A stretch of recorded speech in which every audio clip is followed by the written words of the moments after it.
Hi, I'm Dave Parker, Master Plumber and CEO of ER Plumbing Services. Here to talk to you about whole house water filtration systems.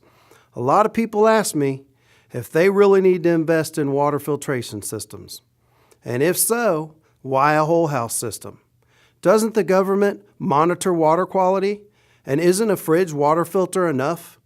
It's true that the EPA monitors public drinking water quality. However, many health professionals are concerned by the byproducts produced by the chemicals used to sanitize the water.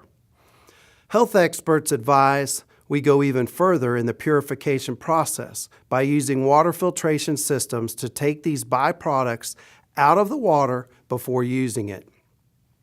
Your fridge filter helps a little, but it's really only good for improving taste. A high-quality carbon water filtration system removes contaminants, sediment, and unwanted chemicals. Granular activated carbon filters can remove up to 99% of chlorine byproducts, and other chemicals, making your water truly safe and much better tasting.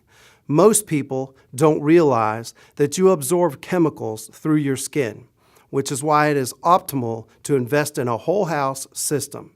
That way you can eat, drink, and bathe in pure, clean water. Want to learn more? We can talk you through the options that deliver pure, safe water. To schedule service, call ER Plumbing today, 704-846-5371, or you can visit us at erplumbing.com, where you're serviced once, client for life.